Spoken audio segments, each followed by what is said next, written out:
true now. Yeah.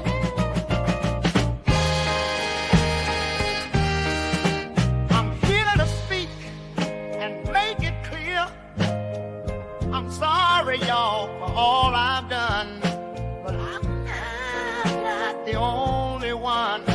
In a dark place, I told some lies, but I'm not the only one. We all got secrets under the sun.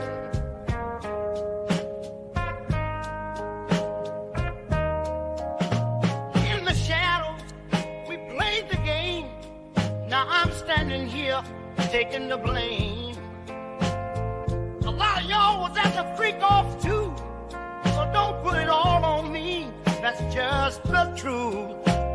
I've been up and down this road trying to find my peace. Confessions of a man without a release. Oh, now, hey. In the mirror, I saw the truth hiding in plain view. I'm coming clean now, this burden to undo. We were all there dancing shadows in the night, acting wrong when we knew what was right. But deep inside, there's more you must see. In this room of mirrors, it's not just me. I walk this path with heavy chains, trying to shed those sins, erase the stains. I've seen the highs and the crushing lows, fading in the spotlight. That's how it goes.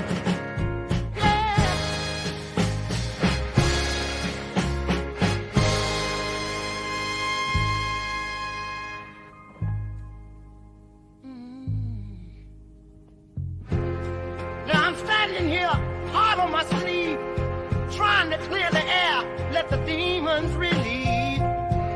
Every wrong turn and every mistake led me to this moment, let my soul quake. Plays a part in the shadows deep, lost in the game. It's difficult to reflect on the darkest times in your life, but sometimes you got to do that. I was fucked up, fucked up, fucked up, fucked up. I was fucked up, fucked up, fucked up, fucked up. I was fucked up, fucked up, fucked up, fucked up. I was fucked up, fucked up, fucked up.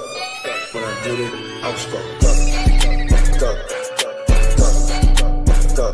I was fucked up, fucked up, fucked up, fucked up. I was fucked up.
I hit rock bottom, but I make no excuses.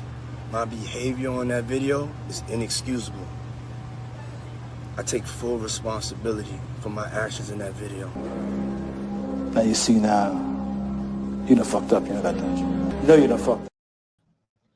All right, hello everyone, Grand Rising. Thanks for tuning back in once again to the original QueenAShakur show.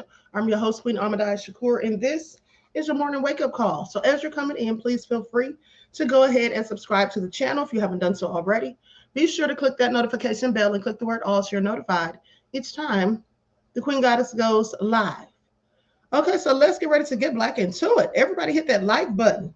All right, and if you have not been receiving the notifications, please do your due diligence and make sure that you're still subscribed to the Queen's channel. Y'all know how they be hating on the little old Queen. I'm just over here trying to make $1 out of 15 cents.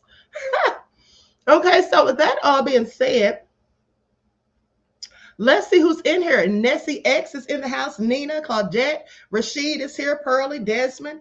All right, Miss Sheila. Let's get into it. All hell no, Claudette. And shout out to my moderators for putting in work. All right, I see you, Junior. All right, good morning to you, beloved. Okay, so let's get into it. Everybody hit that like button, like and share. Hey, Donna. Khalid Harleen is here. All right, Alabama Ninja Nation. All right, then. Let's get into it. Auntie Leah. Cecilia is here. All right. Cinch Prophetic Bastard. All right.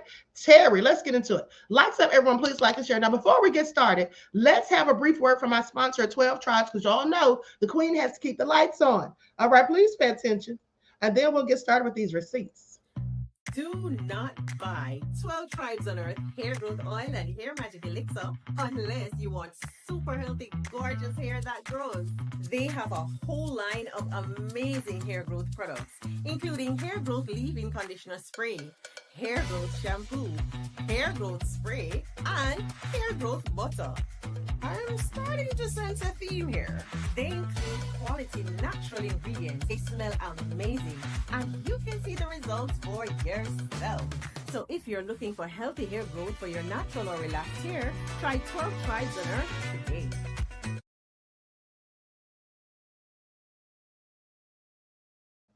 Okay, so don't forget you can purchase 12 Tribes hair oil at Etsy.com. Just look for Lisa Crafts. You can also find it at Walmart.com. Okay, so let's get started. Let's get started. Here we go.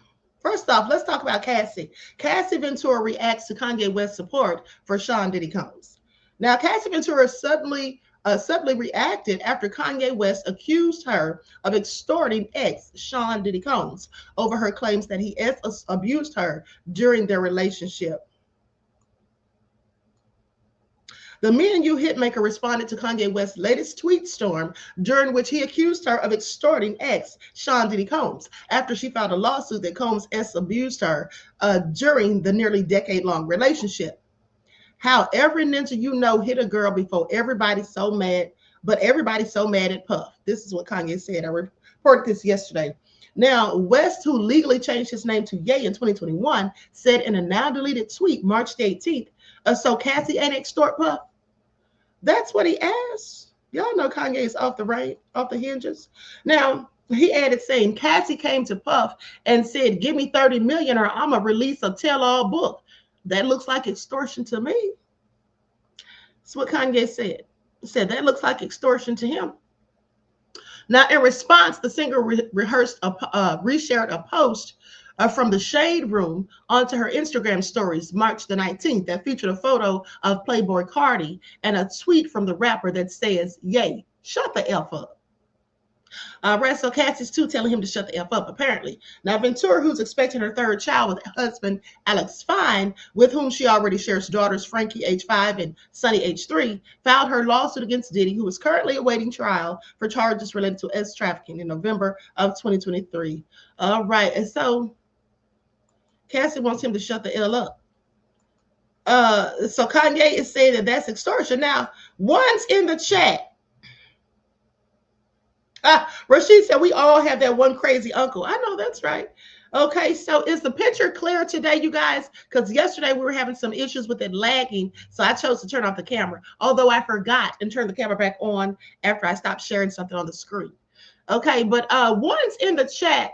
If you feel like what Cassie did is similar to extortion, one's in the chat. Is Kanye just crazy? One's in the chat. Kanye needs to sit down somewhere. Kanye needs to sit all the way down somewhere. One's in the chat. If you feel like some of y'all are putting ones, y'all need to sit down. I mean, that is what they reported that Cassie said initially, that for 6 months. This is what Diddy's team said. That for 6 months, remember, they alleged that Cassie had been trying to extort them, saying, give us the 30 million or we're going to write the tell-all book. That's in fact where we all got the figure of him supposedly settling with her for 30 million because of that report. Okay, so some people say that it is extortion. Well, you know, fortunately for Cassie, she's a victim, so people are likely giving her a pass or what have you. Okay, so anyway, let me pull my chat up on my phone real quick so we can keep going. All right. Nessie X said, I don't think so. I really don't. Okay. Well, Nessie X, if I'd say to you, Nessie X, send me $100 super chat right now, or else I'm gonna ban you from the channel. What do you call that? What do you call that, beloved? Now, I'm not saying it's extortion. I'm just asking you what you call that. So I'm saying you don't have to answer it for me or anybody else in here. Just answer it to yourself. Okay, just answer it to yourself, beloved Ed. Now, let's get into the rest of these receipts, honey, because it's all nefarious. Because first and foremost, I started to come back yesterday, but I was tied up. I said I'll just tell him in the morning that Christina Cororum, Diddy's supposed right-hand woman, the woman that they compare in certain lawsuits against Diddy, they compare her to Ghislaine Maxwell. Yeah. Diddy's right-hand woman breaks her silence. Well, let's talk about it. Likes up, everyone, please. Like and share. Here we go. Let's get into it. Hot off the press. Former chief of staff of Bad Boy Entertainment, Christina Cororum, now named in 3 lawsuits, expressed disbelief about the allegations lobbied against her. Girl, please sit down. If Diddy did it, so did she. Okay, that's my opinion, and I'm sticking to it.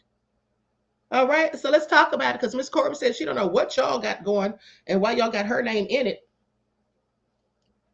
So Sean Diddy Combs' chief of staff at Bad Boy Entertainment, Christina Cororum, has broken her silence after being named in at least 3 civil lawsuits alongside her former boss that involve trafficking and racketeering conspiracy, she claims that she's innocent.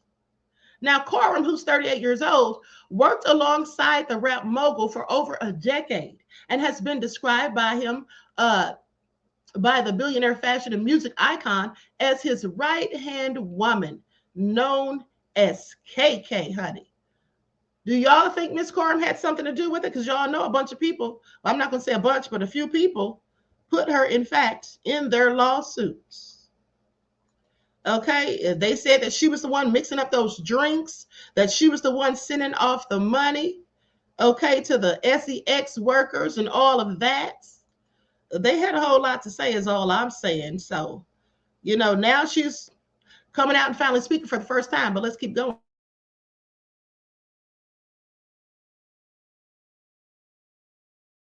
Okay, so let's keep going. Let me find my place. Okay, so anyway, okay, Khorrram worked alongside the rap mogul for over a decade and has been described by the beleaguered billionaire fashion and music icon as his right-hand woman, honey. You know, I find it all interesting that they call Diddy beleaguered, the beleaguered fashion mogul. Y'all know what beleaguered means, right? In a very difficult situation, to say the least. But let's continue. Okay, so anyway, goes on to say, known as KK, she started working for Diddy in 2013 as a senior executive at Combs' Enterprises. Now, by 2020, Khorrram was his chief of staff and had grown so close to Combs that on the day his ex-girlfriend, Cassie Ventura, first filed the lawsuit that brought his life crashing down, mind you, she was photographed alongside him in Miami. Now, on Wednesday, months after Khorrram was named in the three of the dozens of civil complaints filed against Diddy since September, when he was arrested in New York on trafficking, racketeering, conspiracy, and transportation to engage in prostitution charges. The now former Bad Boy boss is speaking out to flat out deny all the allegations, saying she didn't do it. Said y'all got the wrong gal. She had nothing to do whatsoever with Diddy's shenanigans. And this is what she has to say exactly, verbatim. For months, horrific accusations have been made about me in various lawsuits regarding my former boss. This is what she said in a statement that she sent to Rolling Stone. These false allegations of my involvement are causing irreparable and incalculable damage to my reputation and the emotional well-being of myself and my family. I have never condoned or aided and abetted the sexual assault of anyone, nor have I ever rugged anyone with a D. Sounds like she's taking a page from Jay-Z, because her denial sounds very similar to his, as well as the things that she's saying about how, it's affected her family and her reputation, all of that. But so KK said she didn't do this to anyone. The idea that I could be accused of playing a role in or even being a bystander to the grief of anyone is beyond upsetting, disturbing, and unthinkable. That is not who I am, and my heart goes out to all victims of sexual assault. I am confident that the allegations against me will be proven to be untrue. Well, what y'all got to say about it? Because I don't believe a word's coming out of her mouth. I surely don't. You've been this tight with Diddy for decades, or for however long, honey. I think you know something about something. But let's continue. In 2021, a Facebook post from Diddy sang her praises as controlling all aspects of his life. But we're supposed to think she don't know nothing and didn't have a hand in any of the shenanigans? Lady, please. KK keeps everything in my life. This is what Diddy quoted in 2021 on that Facebook post. KK keeps everything in my life and business running. She's been my right hand for the last 8 years and has consistently proven to execute, get ish done. Don't know how I'd function without her. Now, the allegations against Khorrram began with a March addition to a civil complaint filed by Rodney Little Rod Jones in February. The producer claimed that Khorrram was the Ghislaine Maxwell to Sean Combs' Jeffrey Epstein and his sexual harassment and assault lawsuit against the executive, or the music executive. Jones alleged that throughout the making of his 2023 album, the Love Album Off the Grid, Diddy made sexual advances on him, including groping his buttocks and private parts. Now, in February of 2024, Jones claimed that Khorrram was the Ghislaine Maxwell to Sean Diddy Combs' Epstein in an addendum to his sexual harassment lawsuit. Now, when Jones went to Khorrram with his complaint, he says that he was told by Khorrram, Sean will be Sean, and then attempted to downplay Mr. Combs' groping as friendly horseplay, stating that those acts were Mr. Combs' way of just showing you that he likes you. Honey, I don't need anybody to show me that they like me by doing such things, okay? Make that make sense. Now, Khorrram allegedly required Combs' employees to carry a crossbody bag that contained a potpourri of illegal rugs with a D, 4 with a variety of illicit substances that she allegedly ordered and distributed, including Coca-Cola, GHB, ecstasy, Mary Jane gummies, and a Tootsie, which is a pink rug with a D that is a combination of ecstasy and Coca-Cola, according to the lawsuits. Now, an attorney for Combs previously denied Jones's claims, calling them pure fiction, a shameless attempt to create media hype and extract a quick settlement. A rep for the mogul pointed out the fact that Jones sought funds via a GoFundMe page before filing his complaint seeking a massive settlement. Trying to say the man's broken just after a bag. Please pay attention. Now, Phil Pines, Diddy's former assistant, who filed an sexual harassment and battery lawsuit in December against the mogul, also drops her name in his filing. Khorrram, to whom Pines reported, told him never to speak about unwanted touching from Combs and warned of repercussions if he did, according to his lawsuit. Pines was also tasked with and sworn to secrecy about Combs' alleged Wild King night parties involving elaborate sexual encounters with women that left rooms he'd have to clean in terrible condition described as wreckage. This is all nefarious. Are y'all listening? Now, Khorrram was also named in a third sexual assault lawsuit brought against Combs by a San Francisco woman. That case was filed in October, and the mogul has denied the accusation in the suit that it's not even true. Okay, so when they reached out to Combs for comments, they had nothing to say. They reached out to Combs Global, and Diddy's federal trial will begin in May in the Southern District of New York. And until then, he will remain jailed at the Metropolitan Detention Center in Brooklyn. The mogul has pleaded not guilty to all of the charges that he is currently facing. All right. So there you have it. There you have it. Now let's talk about this crime podcast that they're claiming they're going to start for Diddy. Hold on, let me get my screen back. Okay. So you all heard that. I mean, so here's the thing. I believe that Christina Cororum, if these allegations against Diddy are true, I believe that she absolutely knew what was going on. I believe what Rodney Jones said about her. I don't see why he would have a reason to lie. And one could say he wants money. Well, he deserves money if what he alleges is true. If he worked on about 9 songs on that album and wasn't paid for a single one, stayed with Diddy for at least 13 months working and helping him to get that album together, and was promised all of these things and got nothing, he deserves money. Okay, he deserves money. And quite frankly, I believe his story. But that's just me. Now, what do you all think about Miss Christina Cororum? Do you all think that she actually knows what was going on and was therefore a participant, someone who aided and abetted Diddy? Let us not forget also that the accusation that included Drewski, Odell Beckham Jr., that victim or accuser, I'm going to call her an accuser because I don't believe her story, but that accuser also alleges that Christina Cororum was present when they tried to put that IUD up there and it didn't work, it malfunctioned, and then they used a remote. She mentioned Christina Cororum in that story as well. So, what do you all think? Naima says she knows everything. Okay, Claudette said she had to know. All right, Auntie Leah said, yes, she definitely knows. I absolutely believe it. Okay, I absolutely believe it. Thank you, the Hood Reeler. The Hood Reeler said, y'all hit that like button, honey. Y'all know the queen's out here working hard to bring y'all these receipts. Okay, so now let's go to this report about this Diddy podcast they're supposed to be doing, which I reported to you all. You heard it here first. Okay, because the Crime Scene Weekly podcast debuts with Sean Diddy Combs' trial. Now, I just want you all to pay attention to how they make allowances for people who don't look like Diddy. Okay, they've never gone out on a limb, started a whole segment on their news channel just so they can talk about somebody that's accused of all these nefarious allegations and accusations. Okay, they're saying that the first time they rolled out their true crime podcast, Diddy is going to be the face. That's what y'all think about that. Okay, because I told you all this a myriad of times, this is how it all goes down. All right, Diddy's not the only nefarious person out there, and he's certainly not the first one that we've all talked about, but he's the one that they're going to start their podcast with. Please pay attention. Is shedding light on breakthroughs in top crime cases. The Crime Scene Weekly will keep you up to date on the latest true crime headlines, hearing directly from survivors, investigators, and families searching for answers.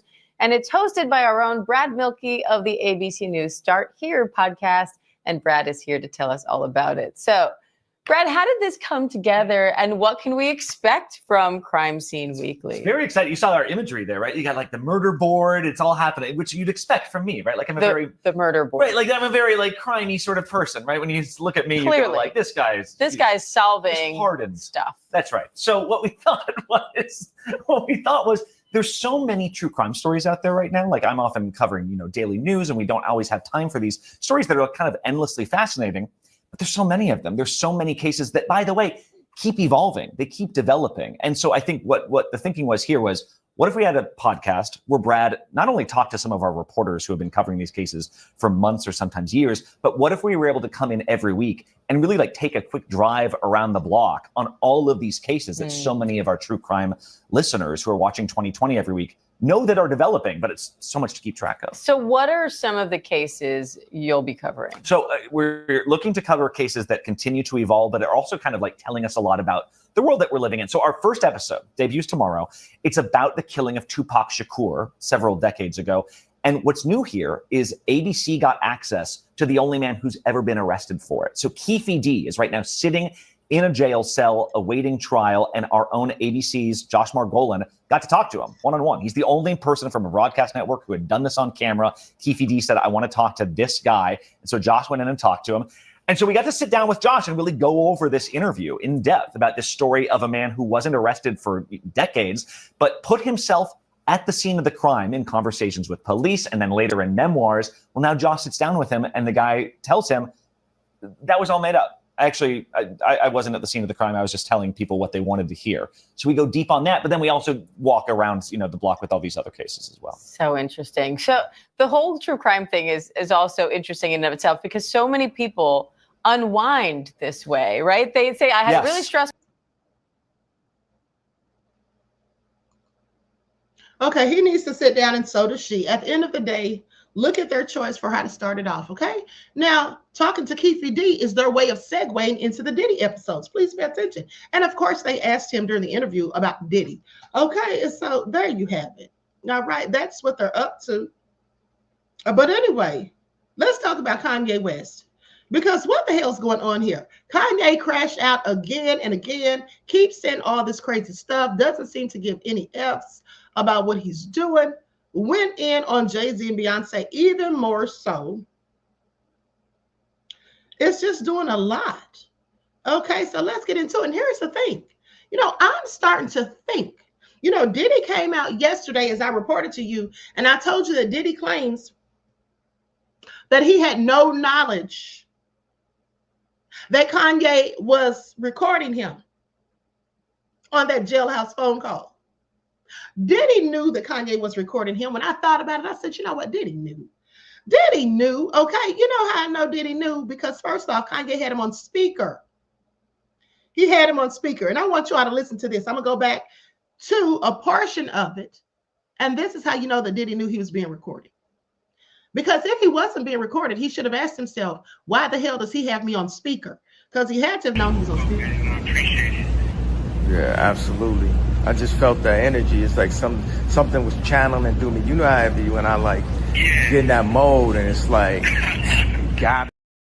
You hear all that background noise? You hear all of that background noise like he's in a factory or something? Yeah, Kanye was recording him, had him on speaker. Diddy knew it. And you know why Diddy was quick to come out and say, oh, hey, I didn't even know that Ye was recording me.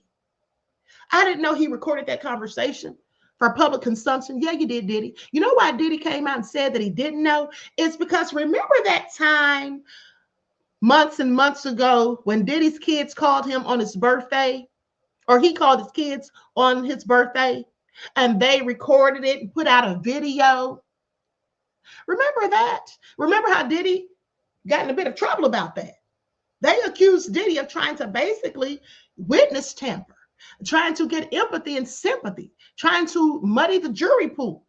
Those were some of the things that were reported. They said that Diddy purposely did it. It was a calculated move, that he had his children to call him with sweet little love, with her innocent little self sitting there eating cake, so that people would view him as a family man and see his children showing love to him and just feel sorry for him.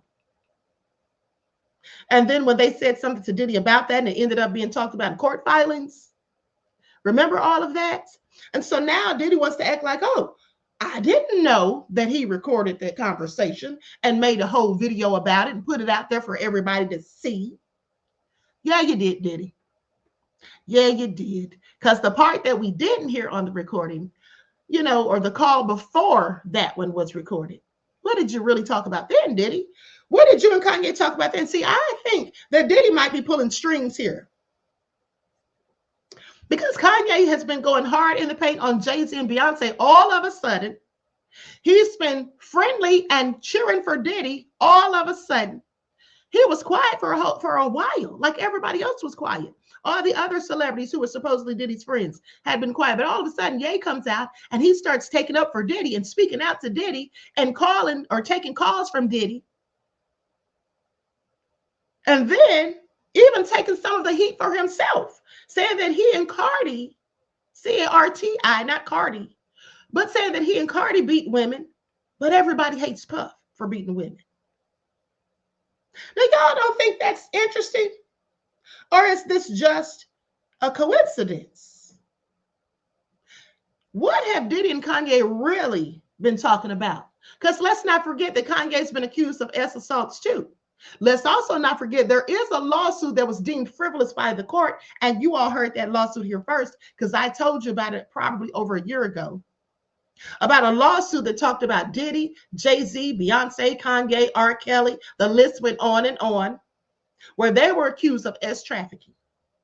Y'all remember that? By at least 3 people.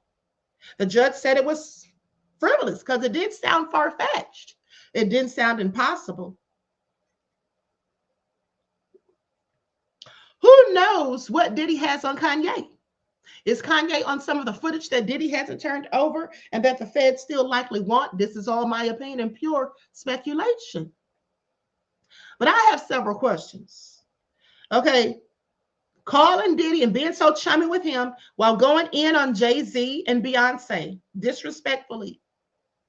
Did Diddy put him up to it? Because Diddy's pissed at Jay-Z. Let's think about it. Jay-Z doesn't know him like that. They were never friends. They were just business acquaintances, associates in the music industry, no less, according to Jay-Z. So I have several questions because when I thought about it, I'm like, why would Kanye go through the trouble of trying to tell people to free Diddy, trying to speak up for Diddy at his behest, and then record him for a clout chase? And then I remembered that phone call that Diddy made on his birthday that he got in trouble for. Okay, so I find it interesting. Miss Sheila says Kanye is crashing. Diddy probably has a lot of things on Kanye. I believe it. Yeah, he on that footage, Queen, says Jeff ATL. Okay. Now let's talk about some of the stuff that Kanye did. Because he went in on them and their children. I reported that to you on yesterday. But here's some more stuff he posted.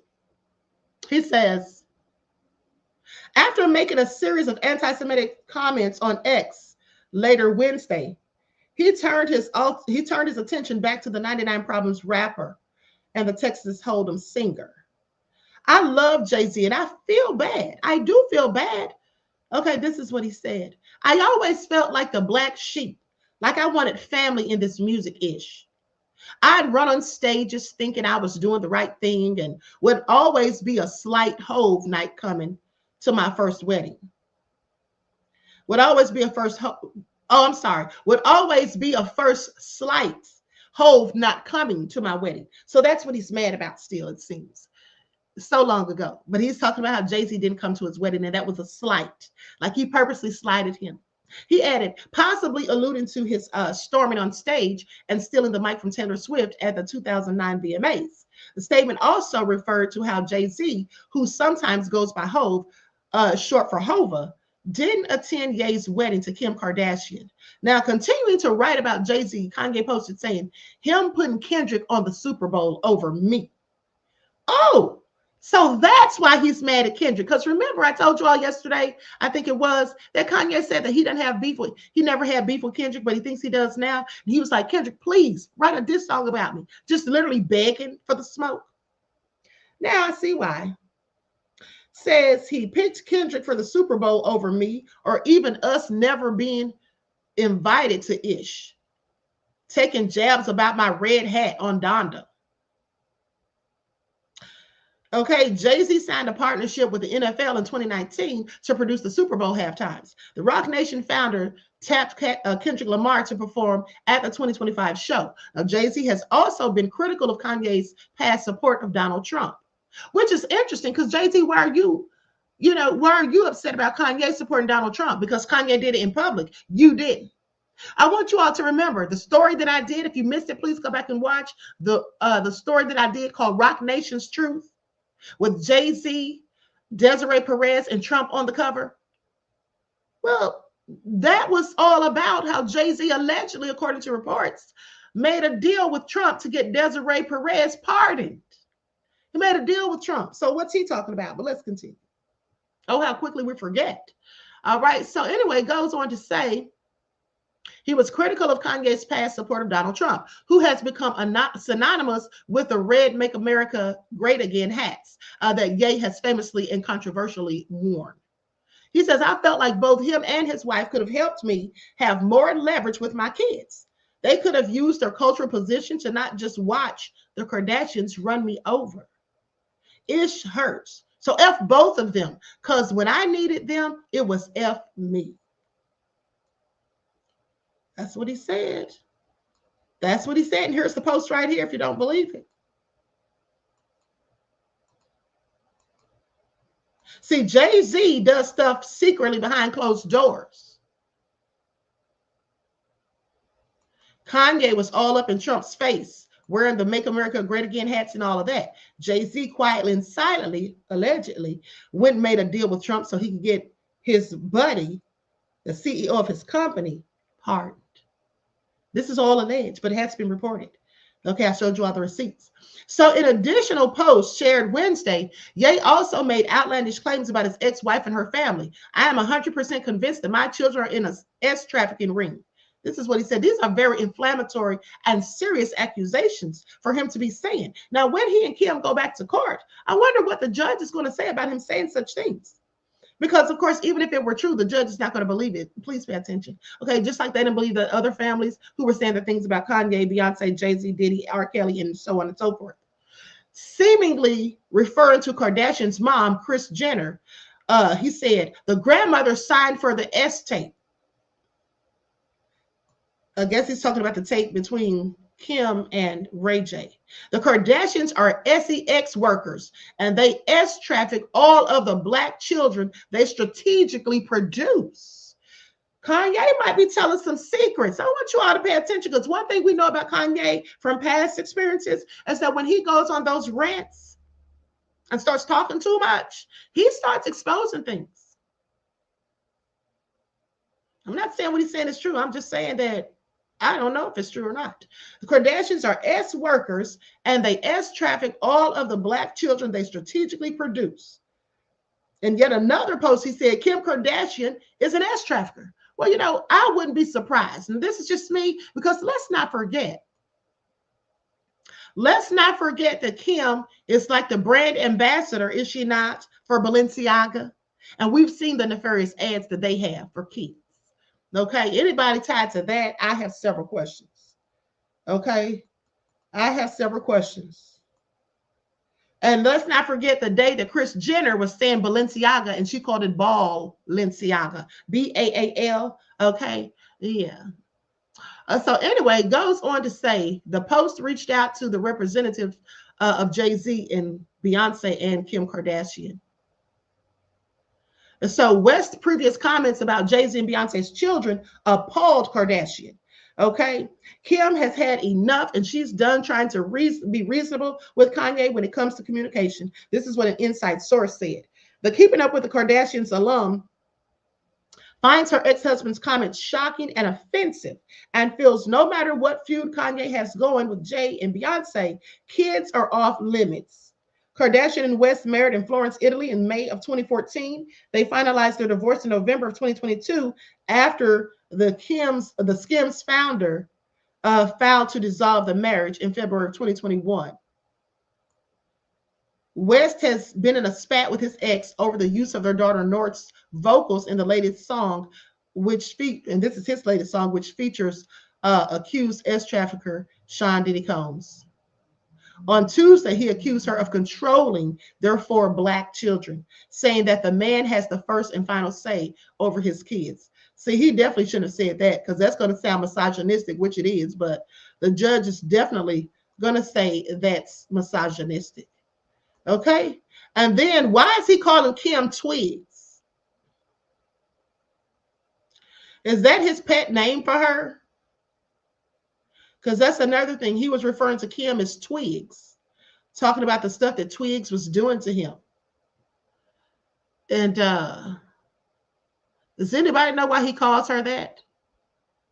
Somebody help me out here. Does anybody know why he refers to Kim as Twigs?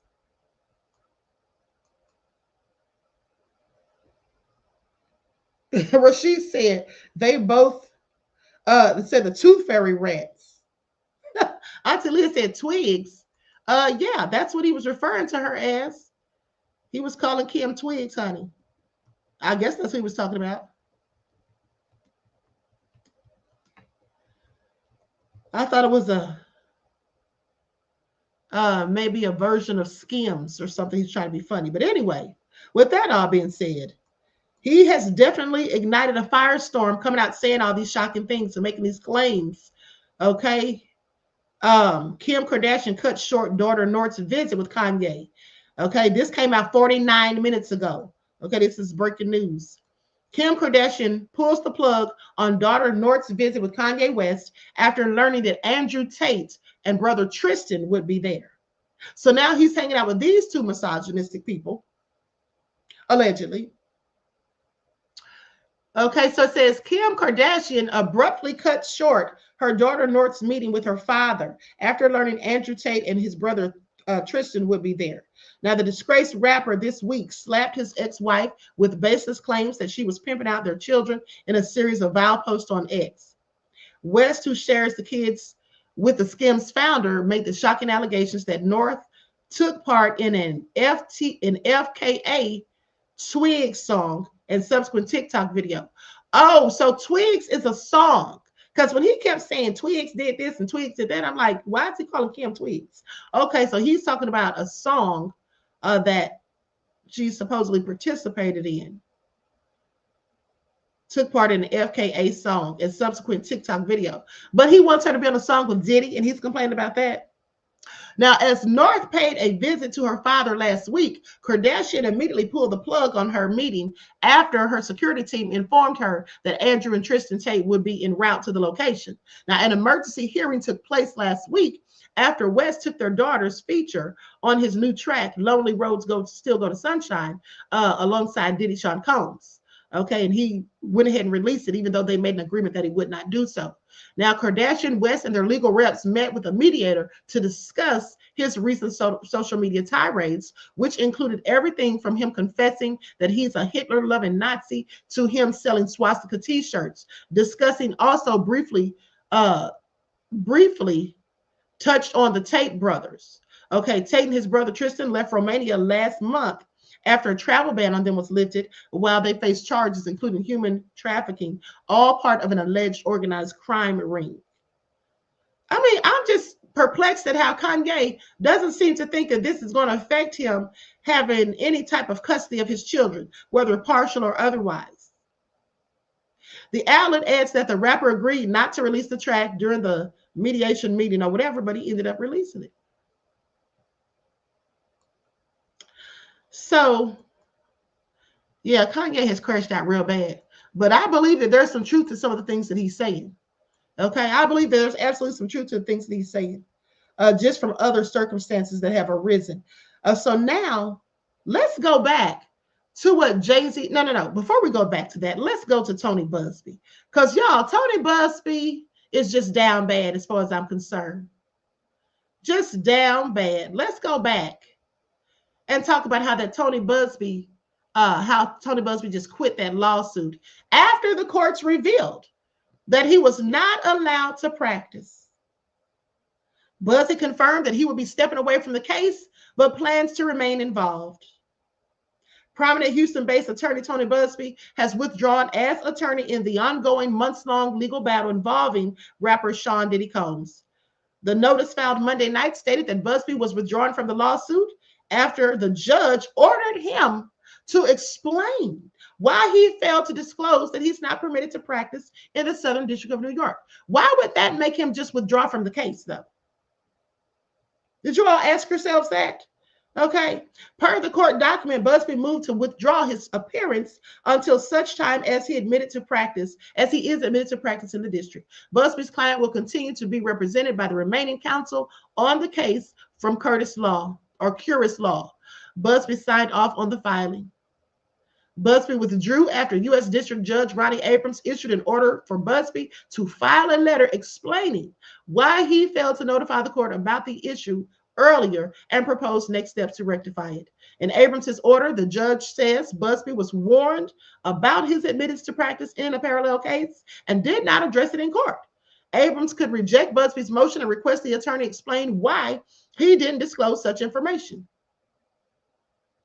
And some of y'all don't think Buzbee's unethical and foolish for doing this. Some of y'all don't have sense enough to think that the reason Buzbee likely didn't file to work in the Southern District of New York is because Buzbee was trying to get a quick payday no matter how he got it.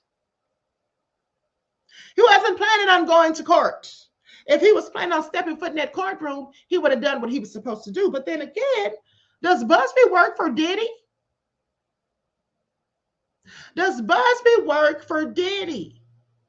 Now, I did a video the other day with Corey from Too Strong. Okay. I don't know if he's uploaded it yet. I think it's maybe going to upload it today. I'm not sure. But we talked about this because he feels that maybe Buzbee's working for Jay-Z. And I said, nah, I think maybe he could be working for Diddy. Because Buzbee goes and files all these cases against Diddy. First of all, you all remember that when Buzbee first came out, when I told you all that he was up to something nefarious because he's playing numerology games like the Masons are known to do. Talk about 120 victims, 60 men and 60 women. Coincidence? I think not. And then he files all of these cases and doesn't even bother to petition the court to allow him to represent them. Who does that? Who works ass backwards? When you're a lawyer, you do things by the book, you do things ethically, and you perform your fiduciary duty for your clients, all of them. That's what you do. But for the fact that Buzbee didn't even bother to file, to even practice law in that court, to represent the clients that he filed cases for. And then we find out that he didn't even properly or thoroughly vet Little Miss Jane Doe, sends out a demand letter to Jay-Z a month and a half at least before he ever even met with this woman, and y'all still think that he's ethical? Y'all still think that he's ethical? I have several questions, okay? I have several questions. Because ethical about what? You see, this is further proof that some of y'all suffer from cognitive dissonance. You can see the truth and the proof, the evidence and receipts before your eyes, but you'll foolishly believe what you want to because that's what makes you feel good. Because you want things to go the way they go in your mind, not the way they go in real life. Please pay attention. Now, with that all being said, if I'm stepping on toes, please let me know. So in Abrams' order, the judge says Buzbee was warned about his admittance to practice in a parallel case and did not address it in court. He didn't bother to say a word about it. Abrams could reject Buzbee's motion. Yeah, he just might. Buzbee's an idiot for this. Like, he is such an idiot. I really think that he might have something to do with Diddy because this ain't making no sense. Remember how I told you all that the prosecution was doing crazy ass stuff? Okay. They were doing things that were crazy, and they were being called into question. Now, even though the judge gave them the benefit of the doubt in each scenario and let them slide, we know that they were doing stupid stuff. I kept pointing it out. I kept pointing it out. Lydia said they're all Masons. I believe it. I absolutely believe it. And that's my point, beloved, because we know that Jay-Z, well, I'm not going to say we know, but allegedly Jay-Z's a Mason. I've seen him do the secret handshake. And if Jay-Z's a Mason, then Diddy likely is too. I mean, when you get that high up, that's usually what you resort to. Could Tony Buzbee be a Mason helping out fellow Masons? I don't know. But I find it very interesting that you mean to tell me this high-powered, high-profile, multi-millionaire attorney, if not billionaire attorney, award-winning attorney with all these accolades and good standing with the Bar Association, as he himself said, did have the wherewithal to file a petition to practice in a court where he's filed numerous, not just one, numerous lawsuits. Make it all make sense. A grievance was filed by Sean Carter against me, alleging, this is what Buzbee had to say for himself. We've already covered this, but I'm just doing a summarization of the events that have unfolded in the last 2 or 3 weeks. A grievance was filed by Sean Carter against me, alleging I was practicing law in the Southern District of New York without formal admission. Until that's sorted out, I'm going to let my colleagues who are formally admitted push those cases while I continue to march on the New York State cases. Okay, this is what Buzbee said. We also will be filing cases in Nevada and California soon. Really, Buzbee? Will you file pro hoc vice before you get there? Okay, Buzbee's law firm pursued a case involving a 13-year-old who accused Combs and Carter of, we already know the story, Roughly a month later, reports emerged that the accuser said Jay-Z did not even assault her. She also asserted that Buzbee pushed her to file the suit against the rapper and entrepreneur. The recorded conversation was between the accuser and 2 investigators associated with Carter. The accuser previously under sworn declaration stood by her claims and confirmed that her lawsuit was dropped because of fear of intimidation and retaliation from Jay-Z. Jay-Z filed a defamation lawsuit in March against the accuser Buzbee and David Fortney, another attorney involved in the pre-existing case. See, David Fortney is the one who allegedly told Little Miss Jane Doe that Buzbee said she needs to go ahead and drop that lawsuit against Jay-Z because he's threatening to take her out of here. And if this were true, if Jay-Z were absolutely threatening to take her life if she didn't drop the charges or the case, and Buzbee and David Fortney, the other colleague and attorney, knew, well, why didn't they call the police? Why didn't they have Little Miss Jane Doe, rather than telling her this is all alleged, because that's what supposedly happened? I can't deny or confirm it. But if true, if they really told her that, as Little Miss Jane Doe says, why didn't, instead of telling her to drop the case because Jay-Z's threatening her life, why didn't they tell her, let's go down to the police station and file a criminal complaint? Because this is terroristic threat. Okay, this is a terroristic threat. If he's threatening to take your life, unless you drop this lawsuit against him, this is a terroristic threat. So let's go file charges. Why didn't they tell her to do that? But no, they supposedly told her, let's drop the case. No. Why would they want her to drop the case? They would want her to drop the case if Buzbee knew damn well he didn't do his due diligence.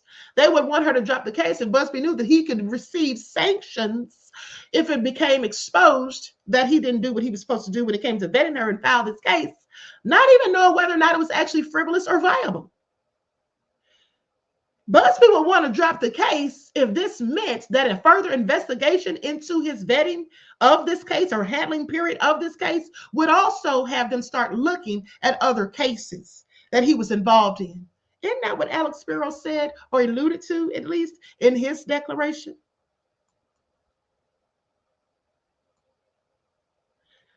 Now, with that all being said, let's continue.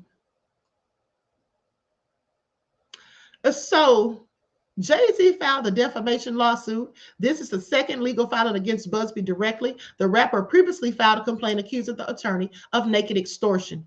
Buzbee had filed a lawsuit against Jay-Z's company, Roc Nation, in December, alleging that the company paid former Buzbee clients to sue him and sent people to harass the plaintiffs, the attorney represented.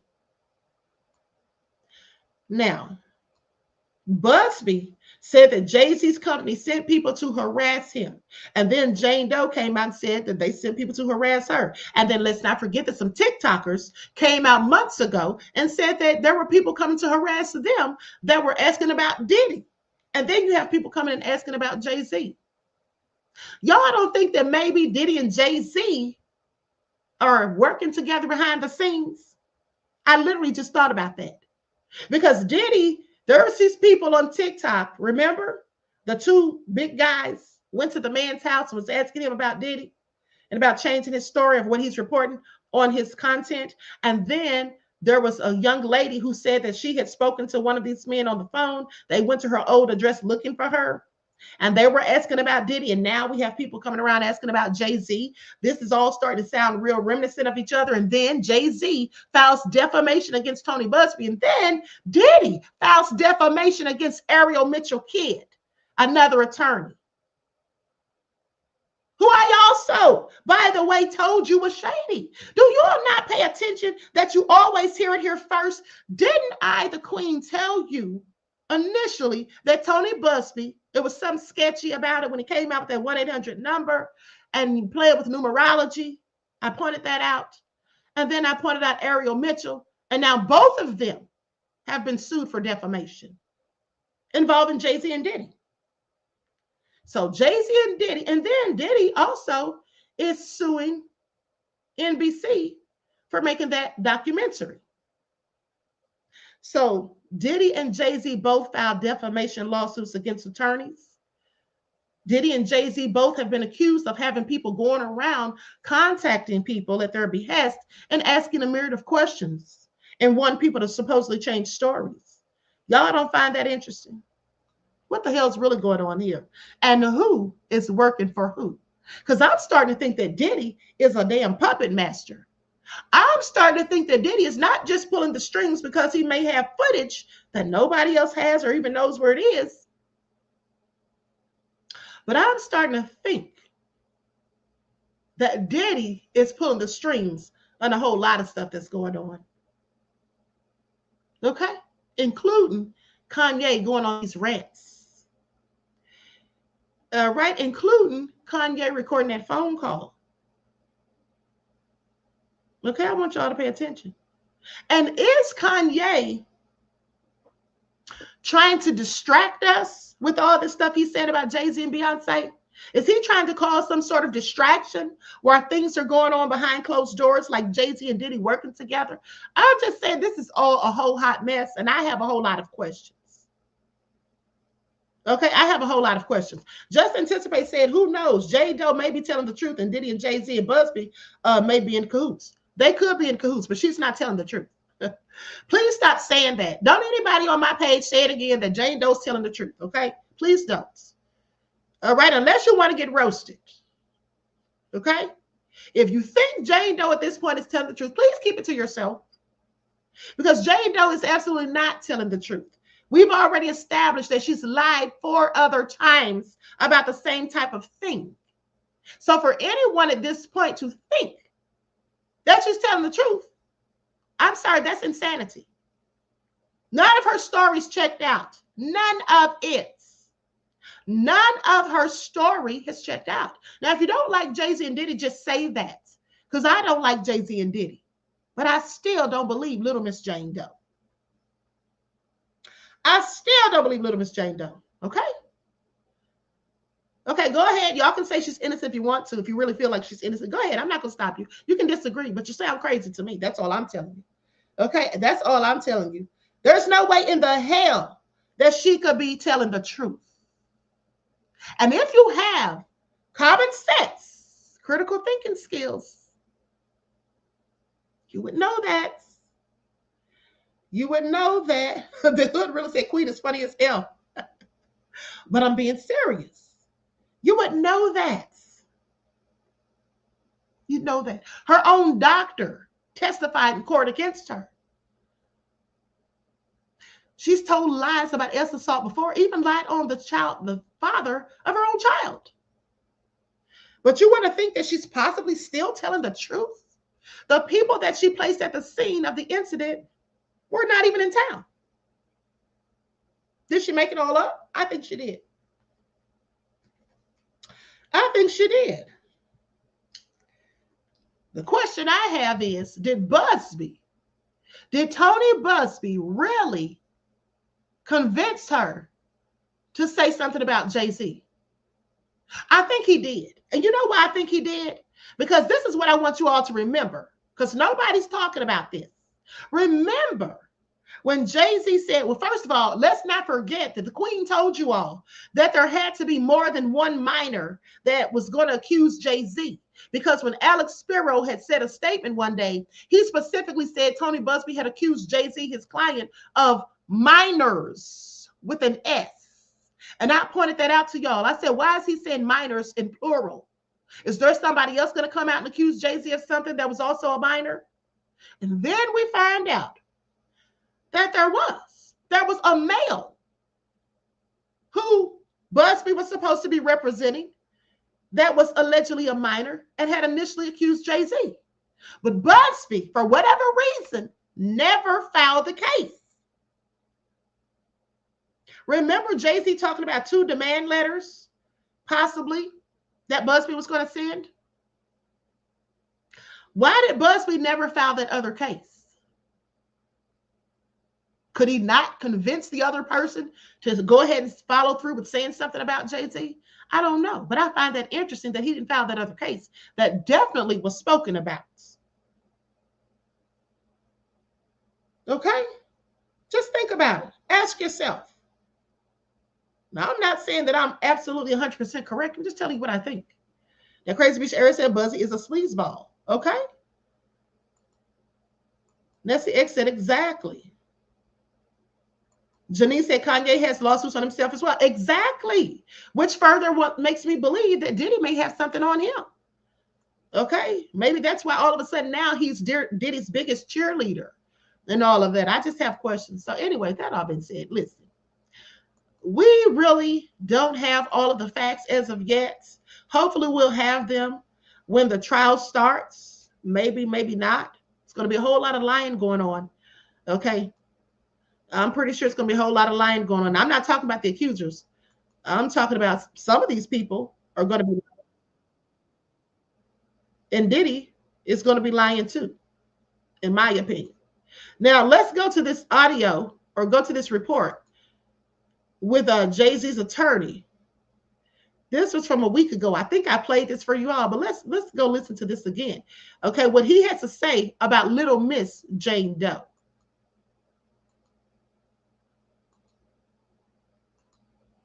Attorney, as the hip-hop superstar is now suing a woman for defamation, saying she falsely accused him of assault. Senior investigative correspondent Aaron Katursi spoke with him. Good morning, Aaron. Good morning, George. The woman who accused Jay-Z of sexual assault has already dropped her lawsuit. But now, for the first time, you're going to hear the story behind the bombshell accusation that has since been withdrawn. Jay-Z's lawyer says it should put to rest any doubt about his innocence.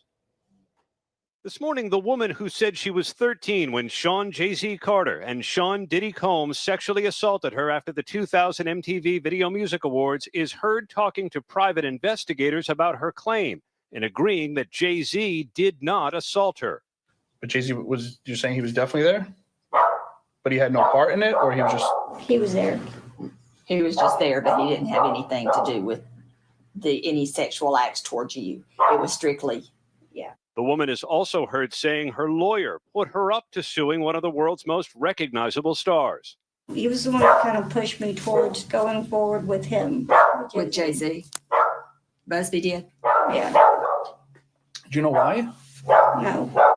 ABC News exclusively obtained a minute-long excerpt of the recording made days after the woman, identified as Jane Doe, permanently dropped her lawsuit against both Carter and Combs last month. The people around Mr. Carter wanted to know what happened behind closed doors. And so they asked for her to be interviewed. The interview occurred, and the tape speaks for itself. She says, in no uncertain terms, Mr. Carter did not do this. It is effectively a lie. And the only reason Mr. Carter is even involved in this is because she was pushed to involve him, pushed to include him by a lawyer. The accuser's lawyer, Tony Buzbee, called it a blatant lie that he pushed Jane Doe to sue Jay-Z. And he sent us this recording of a phone call with his client. They say that they have you on tape denying that Jay-Z assaulted you. Is that true? No. They don't. I've never said that. Okay. They also say that you told them, and they have it on tape, that I, Tony Buzbee, told you to came up with this plan and told you to say that Jay-Z assaulted you so you would get more money. No. Jane Doe said in a court filing, although I ultimately chose not to pursue them, I stand by my claims. She says in a sworn declaration that she felt intimidated and terrified at being confronted by these two individuals on my doorstep. Was she coerced in any way? Of course not. They did not coerce her, promise, or threaten her in any way, shape, or form. She voluntarily met and spoke to them, and she told them her truth, which was, under no circumstances did Mr. Carter do this. And number two, the only reason he's even involved in this is she was pushed to introduce him by a lawyer. Does your client know Jane Doe? No. Ever met her? No, Mr. Carter doesn't know Jane Doe, never met Jane Doe. There's no truth to any of this.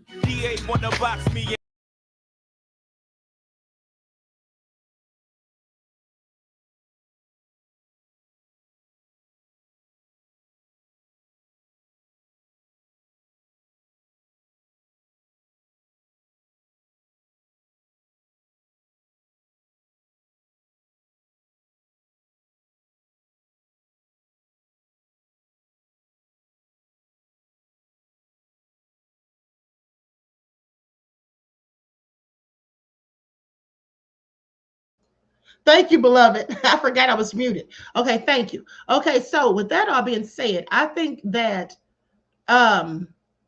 Tony Buzbee already knew that she had lied on him, because when Jay-Z's team reached out to him and told him what she told these investigators, well, I'm pretty sure that they told, or they let Buzbee hear the audio, at least a snippet of her saying that he was the one that pushed her up to saying it. So Buzbee knew, I'm pretty sure, that she was lying. He likely knew that she was lying, but I'm just wondering, did he ask her later? Maybe we didn't hear that part yet, but I'm just wondering if he also asked her, well, why would they be saying this? Why are they saying they have audio? Or why do I hear you on audio telling them that I'm the one that told you to say this stuff about Jay-Z? See, here's how Tony Buzbee could verify that he didn't push her to tell Jay-Z or say these things about Jay-Z. All he should have to do, and I'm wondering why he hasn't done it, why it hasn't been spoken about, because I said this days ago, why doesn't he go to the ABA law firm who supposedly referred her to him and his firm? Because remember, after that NBC interview, Tony Buzbee said they vetted her, that the previous law firm vetted her, which is the ABA Law Group, who is one of the top personal injury law firms, okay? So why, in Texas, so why didn't Buzbee just go and get the paperwork, the notes from where they spoke to her previously and vetted her, and then bring that forward and say, here it is right here, here's the proof. I couldn't have told her to add Jay-Z into the mix because she already told them before she ever was referred to our law firm. She already mentioned Jay-Z to them. How come Buzbee hasn't done that? Until Buzbee does that, I'm inclined to believe that he absolutely told her to mention Jay-Z as being one of the people that did something to her. That's what I think. Unless Buzbee comes forward with the proof of receipts, I'm not here for it. Because there should be proof of receipts. He already told us himself out of his own mouth that she was vetted by another law firm first. Did she mention Jay-Z to that other law firm? Because if she didn't, Buzbee, what did you do? If she didn't, what did you do? Casey says, Queen, the ABA Law Group did submit information to the New York Times about this and their involvement. Well, we know about their involvement. The point is, did she mention Jay-Z to them, beloved? That's what I'm talking about. Did she tell the New York Times that Jay-Z was mentioned? Did they tell the New York Times that Jane Doe mentioned Jay-Z to them when they vetted her? That's what I'm talking about. We already know that they're involved. But to what degree? What did she tell them? That's what I want to know. I would like to know, what did she tell them? Let's have a quick word from my sponsor at 12 Tribes, and then we'll get back into it so I can finish this up. Likes up, everyone, please like and share. Do not buy 12 Tribes on Earth hair growth oil and hair magic elixir unless you want super healthy, gorgeous hair that grows. They have a whole line of amazing hair growth products, including hair growth leave-in conditioner spray, hair growth shampoo, hair growth spray, and hair growth butter. I'm starting to sense a theme here. They include quality natural ingredients. They smell amazing, and you can see the results for yourself. So if you're looking for healthy hair growth for your natural or relaxed hair, try 12 Tribes on Earth today.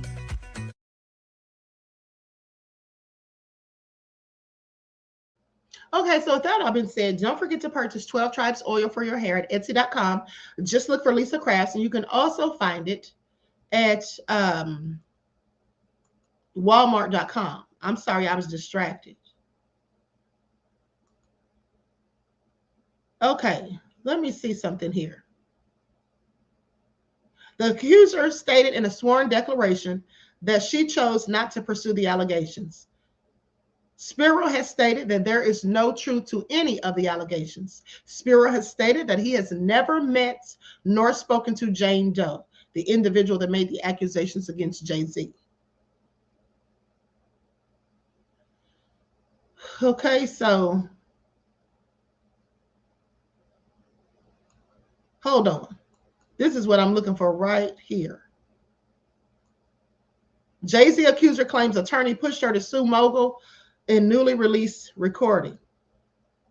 Hold on. I just saw something about the ABA Law Group here. Hold on, beloveds. I'm trying to get to the bottom of it.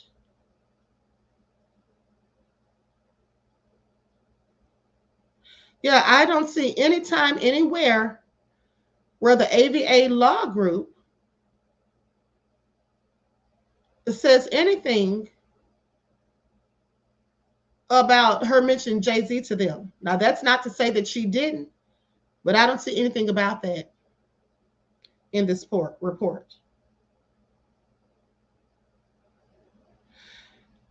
Questioned by investigator Charlotte Henderson and an unnamed male investigator, who we found out later was Butler, Doe is heard admitting he was not the one. He was the one that kind of pushed me towards going forward with him, with Jay-Z. During a Tuesday meeting with the press, Jay-Z's attorney Alex Spiro detailed that Jane Doe's documented battle, or he detailed her documented battle with mental illness. Okay, so he talked about her mental health issues. Hold on, pop-ups. Okay, so he talked about her battle with mental health issues, indicating or saying this corroborates an affidavit filed by investigator Ian Pillinger, indicating that Jane Doe has a legally documented history of mental health issues, including bipolar disorder, borderline personality disorder, obsessive compulsive disorder, psychogenic non-epileptic seizures, and a history of auditory hallucinations. See, let me tell y'all something. When you hear stuff like this is how I know some of y'all crazy as hell. Some of y'all are crazy as hell, and y'all gonna get mad at the queen. You can get mad. You can get mad at the queen all you want, but here's how I know some of y'all is crazy as hell. Those of you, Vince I Am is just being so messy. Vince I Am from the UK says, wigs, pay attention and watch the real queen of receipts at work. Vince, you are something else. Okay, but listen. This is how I know some of y'all is crazy as hell. Now, let me read this list again, because some of y'all said, oh, she's telling the truth. It's Diddy and Jay-Z that are the liars. How about all three of them are liars? Jane Doe, Diddy, and Jay-Z, okay? Now, knowing that this woman has a legally documented history of personality disorder, bipolar disorder, obsessive compulsive disorder, psychogenic non-epileptic seizures, and a history of auditory hallucinations, not to mention autistic, okay, and a known liar and substance abuse user. Y'all still want to say she's telling the truth? Woo, honey, I would hate to have y'all on a jury for anybody, okay? Now, Spiro argues that Jane Doe's mental state and financial challenges made her the perfect pawn for Buzbee to take advantage of in this case. I do think Buzbee took advantage of her. I do think so. I think the fact that she is not fully mentally cognizant or whatever, I believe that Buzbee absolutely did take advantage of her. He should be ashamed of himself. He exploited this woman, in my opinion. Okay, and specifically when he allowed her to do that interview. Right, so even while empathetic to her circumstance, Jay-Z's team has moved forward with naming the Jane Doe within his defamation lawsuit, saying she made the false statement, so she's technically and she's a technical and necessary party here. This is what Spiro said when asked why the Jane Doe would be sued if she were, or asked if Jane Doe or why Jane Doe would be sued if she were manipulated by Buzbee, saying even if she was manipulated, then why are y'all going to sue her? It was Buzbee's fault, right? And to which he says it may very well be the case that it may very well be the case that she ultimately says the truth, and we know what the truth is. Justice comes in many different ways. Nobody's after her money. No one's turned her into the mental health board. But at a certain point, everybody involved in the conspiracy needs to be asked questions. If the system works the right way, it will correct itself from what has become a horrible issue here. So they're saying, listen, we don't really hold her necessarily 100% accountable because Buzbee likely took advantage of her and put her up to it, but we're going to still sue her because in our suing of her or filing of this lawsuit, maybe she's going to go ahead and just tell the truth. Maybe somehow, some way, the truth will come out, is what he's basically saying. Now, the question has been raised as to why Jay-Z would still sue even after the case was dismissed with prejudice, meaning that it can't be reopened. Well, we spent a lot of time in this room Mr. Carter and I in Rock Nation, trying to fix the system in its country. This is what Spiro asserts. This country has more falsely accused people in prison than any other country in the world, has more than 5 times the amount of Black and brown people in prison than white people. The evidence of Black and brown people falsely accused makes that number far higher. So Mr. Carter, after spending decades fighting for those things, is going to get falsely accused, and we're not going to do anything. We're not going to figure out what really happened here. You're very, very sorely mistaken. He has an obligation, not just for all the people that rely on him, but for the system itself. And so once the ultimate truth about everything comes out, he's going to move forward and the system will be better for it. See, I told you all, Jay-Z said he wants to set precedents so that innocent people can be accused and have their reputations damaged by frivolous lawsuits by liars. That's what he's basically saying. Jay-Z is suing for malicious prosecution, abusive process, civil conspiracy, and defamation. He's seeking assumed and actual damages as well as punitive damages. Jay-Z said now he wants a bag. Okay, please pay attention. Now, as for Buzbee, he has denied accusations of pushing his client to add hold to the case that he initially filed solely against Sean Diddy Combs, arguing that the Jane Doe brought her case and accusations to another firm before he even took the case. Here's the thing too. Yes, the case was initially filed against Diddy. So when Buzbee was talking about the male who was supposedly a teenager when something was done to him, and he was going to send Jay-Z a demand letter for him too and file a case against Jay-Z. How come he never had said anything about that when he filed the initial case against Diddy? I just have questions before he even brought Jay-Z into it. I think that was Buzbee's ego that he was going to try to hit Jay-Z with that, because he didn't like Jay-Z's attitude and how Jay-Z came for him, and especially when Jay-Z called him an ambulance chaser in a cheap suit. Okay. Jane Doe called referring counsel the Ava Law Group. I'm sorry, it's Ava, not ABA. You know, sometimes they have all 3 letters capitalized, which makes it look like it's ABA, but here they have it written like Ava. Okay, so anyway, the Ava Law Group, she called referring counsel, the Ava Law Group, and alleged that she was assaulted by P. Diddy and Jay-Z before her case was ever referred to our firm. So she did already mention Jay-Z. So Buzbee couldn't have put that in her head then. That's what I was trying to get to. So Buzbee could not have put that in her head if she allegedly told Ava Law Group the same thing about Jay-Z. That's indisputable, Buzbee said. In fact, we have obtained the actual intake sheet. See, that's what I was talking about. I said they should have documentation. They should have the notes and everything from when they vetted her. Okay, said that we have the intake forms and everything. That's what he says, the intake sheet, the actual intake sheet from the Ava Law Group's intake personnel, where Jane Doe signed up to be a client with them long before her case was ever sent to my firm.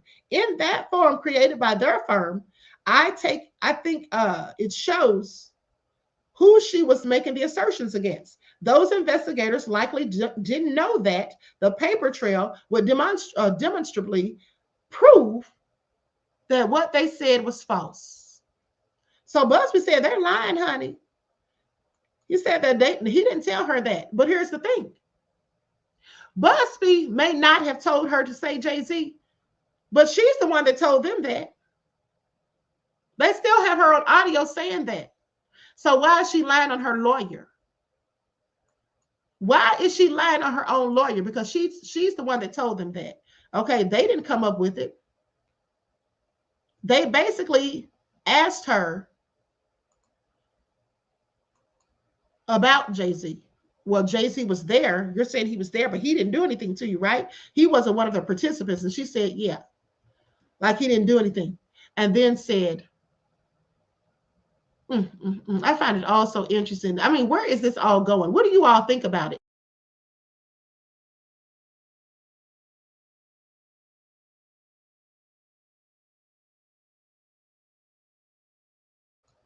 Accidentally muted myself. What do you all think about this?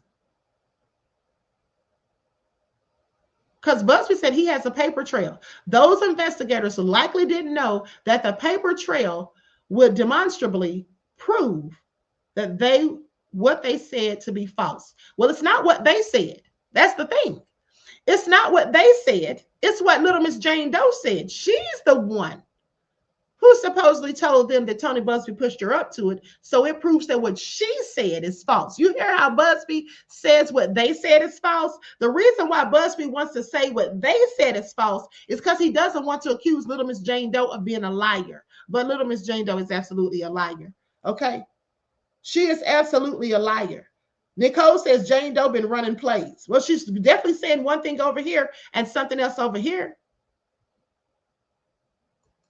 Casey said, "I am ready for this case to be over because it still seems like there's a lot we do not know and a cover up is going on." I am ready for it too because it's really some shady stuff going on. Okay, Janine said Jane Doe is all a lie. So sad. I think she was lying the whole time.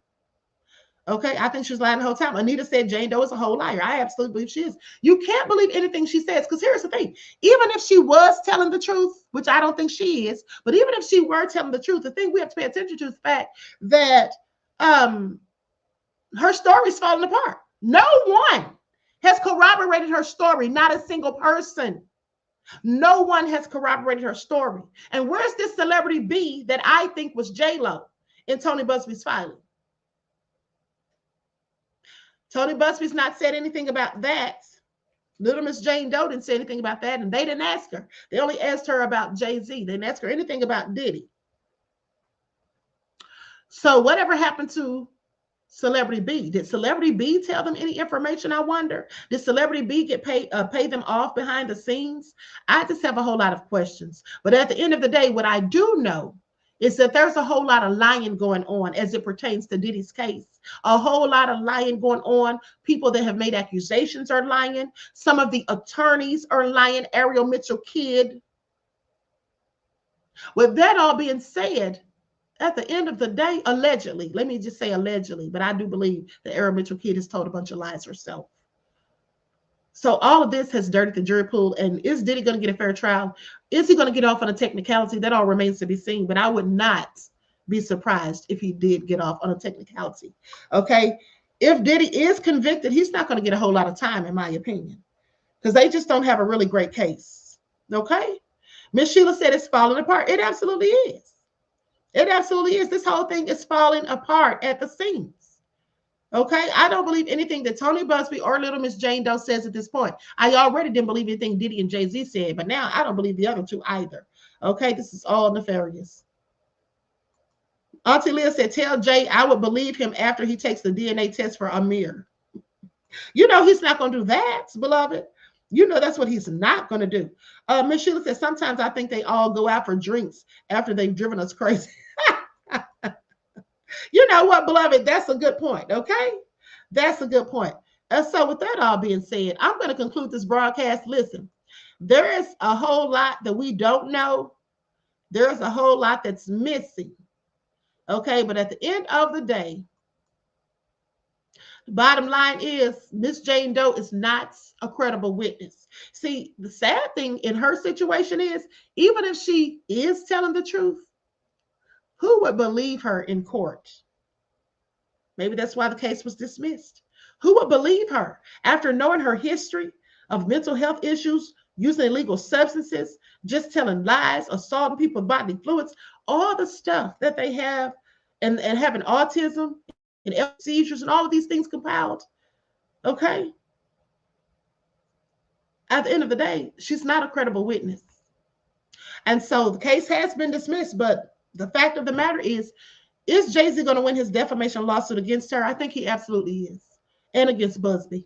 Okay, so looks like he may just set that precedent that he's trying to set. All right, so anyway, with that all been said, honey, let me tell y'all something. If Diddy walks up out of that courtroom in May, or we'll say June, because the trial is probably going to last at least 4 to 6 weeks. I'm guessing. But with that all being said, I just really am going to be so disappointed if Diddy doesn't get any type of consequences, because we all know that Diddy has done things. Okay, there are some things that we know for facts that Diddy has done. Now, some of these things these accusers are saying, we don't have all the facts to that, but we do know that Diddy has been violent. We know that Diddy has been intimidating. We know this. Okay, we know that Diddy has gone and spoken to the feds. All right, I showed you all the paperwork.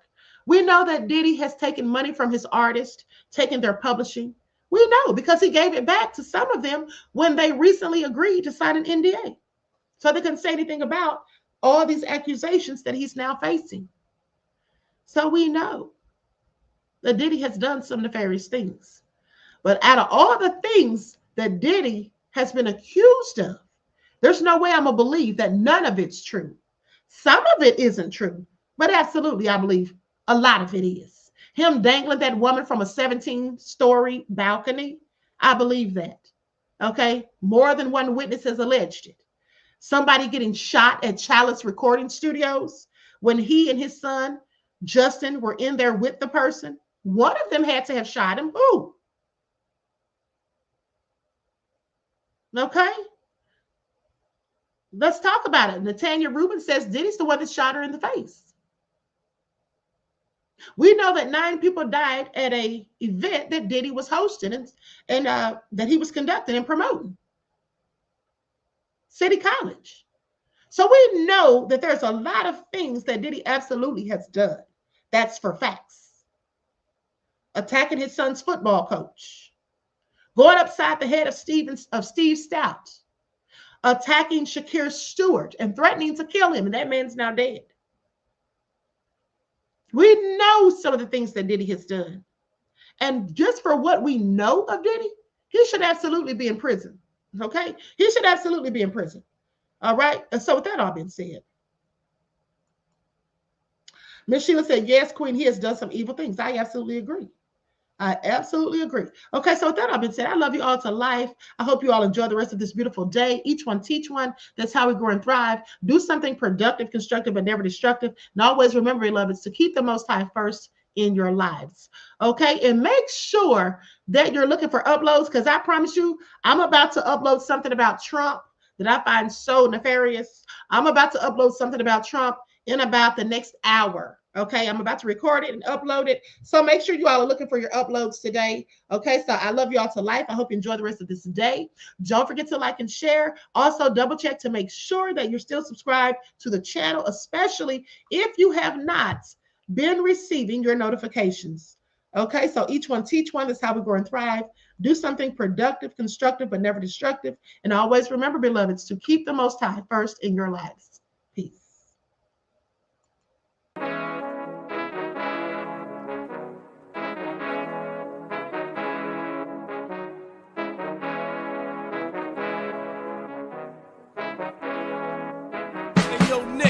With that gold all in my skin, God all in my blood, kings all in my circle. You touch one of mine and you're done. They show no love for the queen. Why you hating on me? Is it cause I'm free and I got Malcolm X in my jeans? I got dreams like King Luther, shed blood like Kunsa. You ain't helping my people, I ain't got nothing to say to ya. I want all the smoke like hookah. Talking reparations, America won't be great until they give us compensation. I'm like, I'm the hottest right now.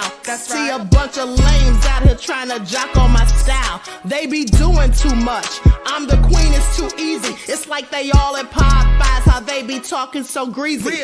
I just sit back and laugh while these haters get madder. So nefarious how they don't want my pockets with cheddar. I tell them they can do better.